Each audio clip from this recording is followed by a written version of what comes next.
LAC पर भारत और चीन के बीच तनाव बढ़ता ही जा रहा है। दोनों देशों के बीच कई स्तर पर बातचीत होने के बावजूद मामला और गंभीर होता जा रहा है। भारतीय सैनिकों से हर बार मुंह की खाने के बाद भी चीनी सैनिक सुधरने का नाम नहीं ले रहे हैं और बार बार भारतीय सीमा में घुसपैठ की कोशिश कर रहे हैं। चीनी सैनिकों ने एक बार फिर भारतीय सीमा में घुसपैठ की कोशिश की है।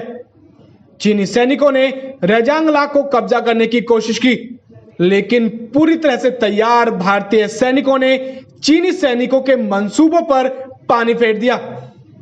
इस दौरान पैंगोंग के पास रेजांगला में करीब 40 से 50 सैनिक दोनों ओर से आमने सामने आ गए। हम आपको बता दें कि इससे पहले भी सोमवार की शाम को चीन की ओर से लद्दाख सीमा में घुसपैठ की कोशिश की गई थी। जब भारतीय जवानों ने उन्हें रोका तो चीनी सैनिकों ने फायरिंग करनी शुरू कर दी। हवाई फायरिंग कर भारतीय सेना को डराने की कोशिश की गई, लेकिन भारतीय सेना के जवानों ने चीनी सैनिकों को मुंहतोड़ जवाब देते हुए उन्हें वहां से खदेड़ा। भारतीय सेना की तरफ से की गई इस कार्रवाई से चीन बौखला गया है। चीन अपनी गलती मानने के बजाय इस घटना को उल्टा भारत पर उकसावे की कार्रवाई का आरोप लगा रहा है।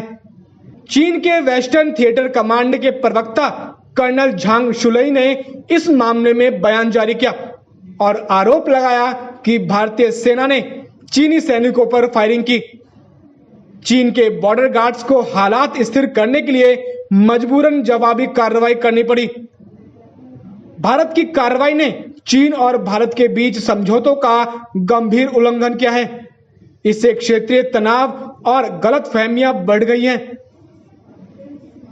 चीन द्वारा दी गई इस प्रतिक्रिया के बाद भारतीय सेना ने चीन के इस झूठ की पोल खोल दी। भारतीय सेना ने चीन के झूठे दावों की पोल खोलते हुए कहा कि चीनी सैनिकों ने उकसावे की कार्रवाई की है। हमने ना तो एलएसी को पार किया और ना ही हमने चीन की तरफ कोई फायरिंग की।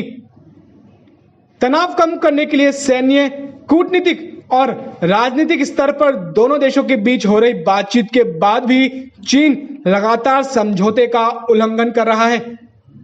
अब चीन पूरी तरह से बेनकाब हो गया है।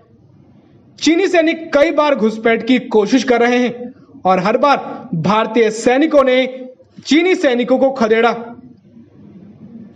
भारत द्वारा की गई कार्रवाई से चीन को अब कुछ भी नहीं सूझ रहा है, इसलिए नए नए हथकंडे अपना रहा है।